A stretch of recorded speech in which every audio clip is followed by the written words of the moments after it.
Mateo's knuckles bled as he tightened a bolt on a Ford's engine, the air in Baxter's auto shop thick with oil and sweat.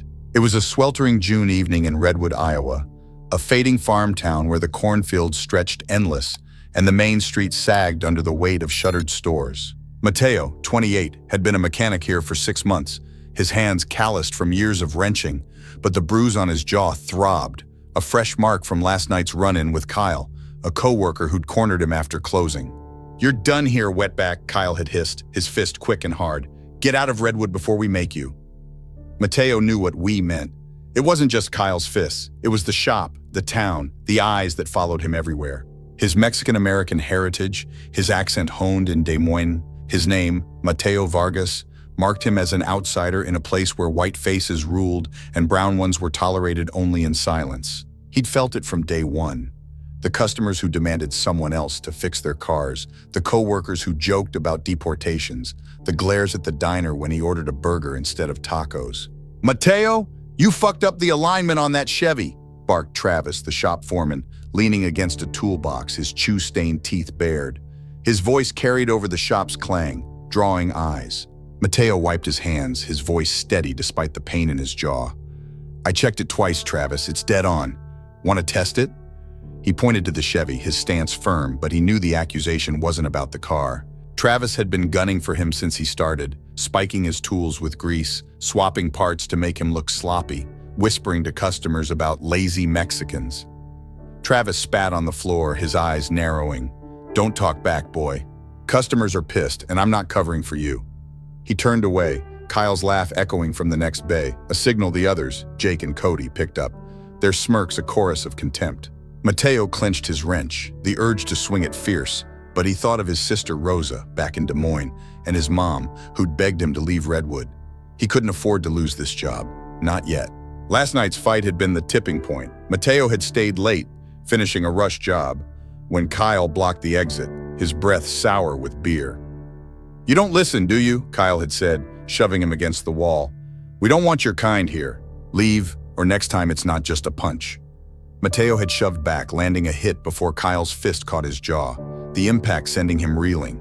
He'd stumbled home, blood on his lip, and lied to Rosa on the phone, saying he tripped. Now, as he worked, Kyle's eyes bored into him, a promise of worse to come.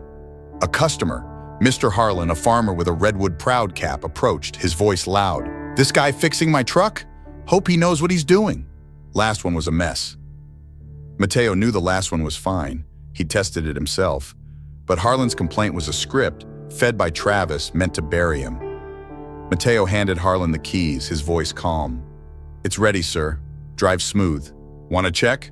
Harlan grunted, taking the keys without a glance, and Mateo felt the shop's weight, its hostility a living thing. At lunch, Mateo ate in his truck, the cab a refuge from the shop's taunts. His Jibarito sandwich, packed by his mom, was a taste of home, but the bruise on his jaw made chewing painful.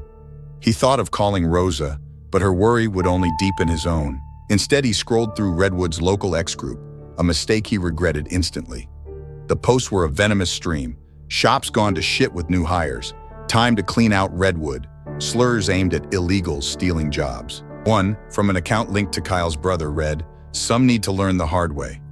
Mateo's throat tightened, the threat as real as Kyle's fist. After his shift, Mateo walked home, the humid air clinging to his skin. Redwood streets were lined with faded bungalows and American flags, their patriotism a mask for exclusion. He'd moved here for the job, hoping a small town would be a fresh start after Des Moines' grind. Instead, he'd found a crucible, the glares at the hardware store, the way his landlord, Mr. Phelps, had hesitated before renting him the trailer, muttering about keeping things peaceful. His trailer was a cramped rental on the town's edge, its walls thin but his own. As he approached, he noticed his truck parked out front, its tires slashed, the rubber gashed deep. His heart sank, Kyle's words, "Next time it's not just a punch," ringing in his ears.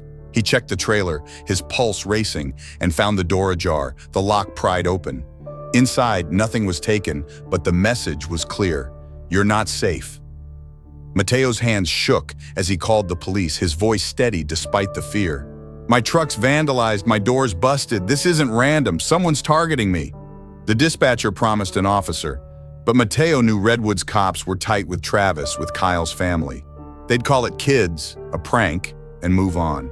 He sat on the trailer's steps, the slashed tires glaring under the streetlight, and thought of his mom, her prayers for his safety, Rose's pleas to come home. Redwood wasn't a town, it was a trap, and Mateo was caught, his life on the line. Mateo's jaw ached as he torqued a wrench in Baxter's auto shop, the bruise from Kyle's punch now a dull purple under his stubble. It was a scorching Thursday, Redwood's cornfield shimmering in the Iowa heat, the shop's fans doing little to cut the sweat-soaked air. The slashed tires on his truck and the pried-open trailer door from last night burned in his mind, a warning he couldn't ignore. He hadn't slept, his eyes scanning every shadow, but he showed up for his shift, his hands steady despite the fear. Quitting wasn't an option, not with rent due and Rose's college tuition looming. The shop was a pressure cooker, the clang of tools and Travis's taunts a constant pulse. Kyle worked in the next bay, his smirk a blade, his eyes promising more than a punch. Mateo kept his head down, finishing a brake job, but Travis's voice cut through. "Mateo, you botched that Dodge's oil change," he barked, spitting tobacco juice on the floor. "Customer's pissed, fix it now." Mateo checked the work order, his voice calm but firm. "I didn't touch the Dodge, Travis. That was Cody's job." "Check the log." He pointed to the system, his stance rigid, but he knew the accusation was a trap. Travis had been escalating since the tire incident, rigging jobs to fail, whispering to customers about Mateo's incompetence. Travis stepped closer, his breath sour. "You calling Cody a liar, or me? You're on thin ice, boy." Kyle's laugh echoed, Jake and Cody joining in, their eyes glinting with menace. Mateo's grip tightened on the wrench, the urge to swing it fierce, but he thought of his mom's prayers, Rose's voice on their last call. "Come home, Mateo. This town's gonna kill you." The tension snapped mid-afternoon. Mateo was under a Chevy, tightening a suspension bolt, when Kyle kicked his toolbox, sending wrenches clattering. "Oops," Kyle said, his grin wide. "Clumsy me." Mateo slid out, standing, his blood hot. "Back off, Kyle," he said, his voice low. "I'm not playing your game." Kyle's grin vanished, his fists balling. "You don't get to talk, wetback. You're done here."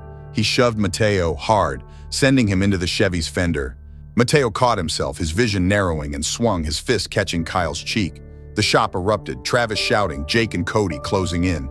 Kyle tackled Mateo, his punches wild, one grazing Mateo's temple. Mateo fought back, landing a hit to Kyle's ribs, but Jake grabbed his arms, pinning him as Kyle's fist slammed into his stomach. "Enough!" Travis roared, pulling Kyle off, but his eyes were on Mateo, cold and accusing. "You're out, Vargas. Starting fights? You're lucky I don't call the cops." Mateo staggered, blood on his lip, his breath ragged. "You set this up," he said, his voice hoarse. "All of you." Travis smirked, his voice low. "Prove it. Get your shit and go. Don't come back." Mateo grabbed his toolbox, the shop's silence deafening, and walked out, Kyle's laugh chasing him into the heat. Outside, Mateo leaned against his truck, the slashed tires a cruel reminder. He called Rosa, his voice shaking. "They fired me," he said, skipping the fight, the blood. "Kyle and Travis, they jumped me." Rosa's voice was sharp with fear. "Mateo, get out of there, now. Come to Des Moines. I'm telling Mom you're not safe." "I'm fine," Mateo lied, his stomach throbbing. "I'll figure it out." He hung up, his head spinning, and drove home, the truck's ruined tires thumping on the pavement. Redwood streets were a gauntlet, every passing car a threat, every flag a warning. At his trailer, the neighborhood struck again. As Mateo parked, he saw a group of men outside, Kyle's brother Derek and two others, their faces familiar from the X-Group's Redwood Proud posts. Derek leaned against a pickup, a crowbar in hand, his grin wide. "Heard you got canned, Vargas," he said, his voice loud. "Smart move would be to leave, tonight, or we come back, and it ain't just your tires." Mateo's heart pounded, his hands clenching. "This is my home," he said, his voice steady despite the fear. "You don't scare me." Derek laughed, tapping the crowbar against his palm. "You should be scared. Redwood don't want you. Keep pushing and you're dead." He swung the crowbar, smashing Mateo's trailer mailbox, the metal crumpling. The men laughed, piling into the pickup, their taunts echoing as they sped off. Mateo stood frozen, the wrecked mailbox a testament to Redwood's hate. He checked the trailer, his pulse racing, and found the door still secure, but the threat was clear: leave or die. He called the police again, his voice firm. "3 guys just smashed my mailbox, threatened to kill me. Derek Harlan and his crew. Do something." The officer who arrived was Kyle's cousin, his face blank. "Sounds like a prank," he said, scribbling a note. "We'll talk to Derek, but don't stir up trouble. Might be best if you lay low."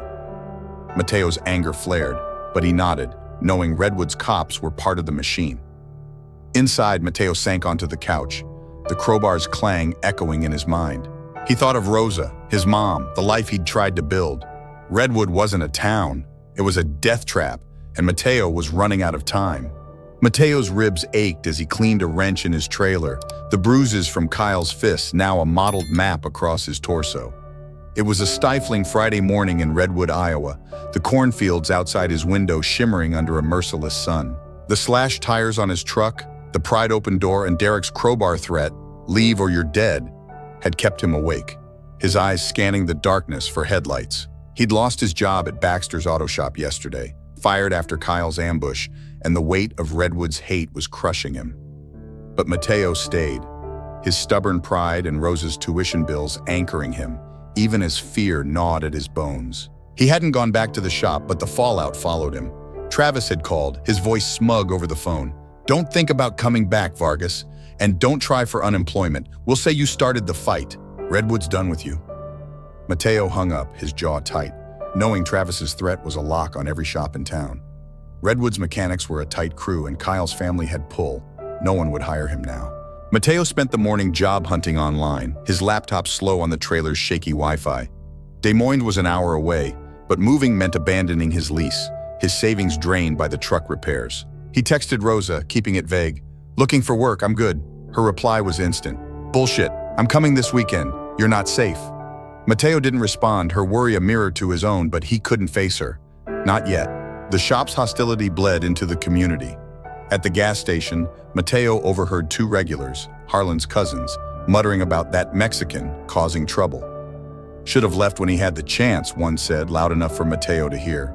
He paid for his gas, his hands steady, but their eyes followed him, a promise of violence. Redwood's ex-group was worse, posts calling him a thug, a job stealer, with Kyle's brother Derek stoking the fire. Time to clean house. He won't last.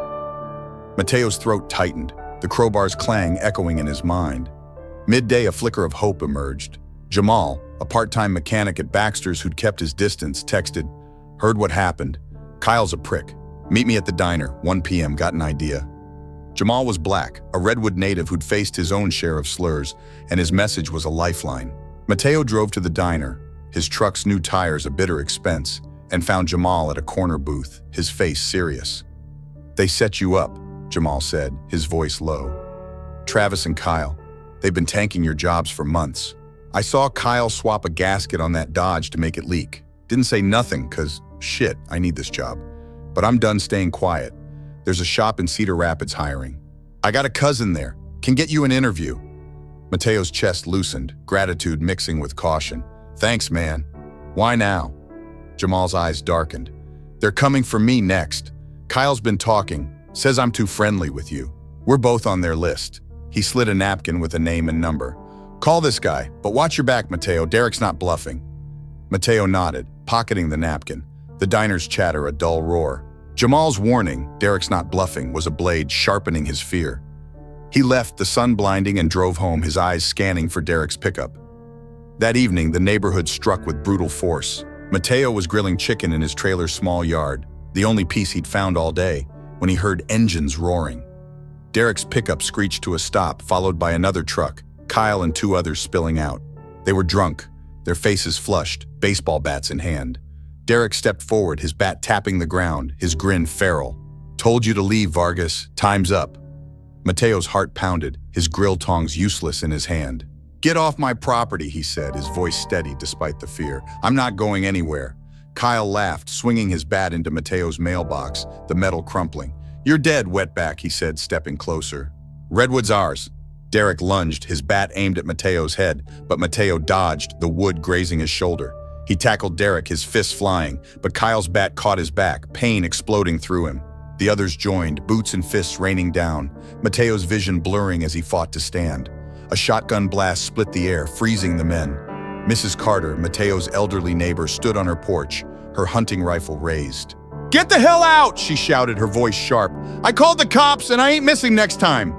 Derek spat blood, his eyes wild, but he backed off, the others following. "This ain't over," he snarled, piling into the trucks.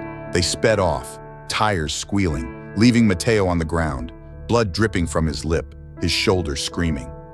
Mrs. Carter helped him up, her face grim.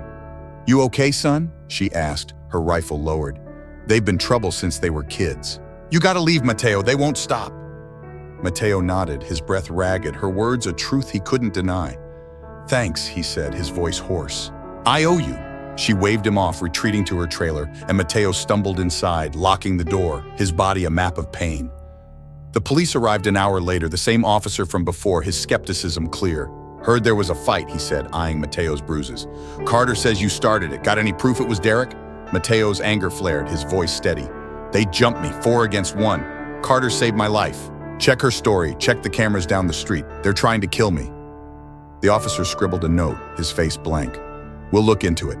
Stay out of trouble, Vargas." He left, and Mateo knew justice was a pipe dream in Redwood. He called Rosa, his voice breaking. "They attacked me," he said. "I'm alive, but I can't stay." Rosa's voice was fierce. "I'm coming tomorrow. Pack your shit, Mateo. We're done with this place." Mateo nodded, tears prickling. He thought of Jamal's offer, Mrs. Carter's rifle, his mom's prayers. Redwood had drawn blood, but he was still breathing, and that was enough, for now. Mateo's body was a canvas of pain, his ribs screaming from Derek's bat, his shoulder throbbing where the wood had grazed him.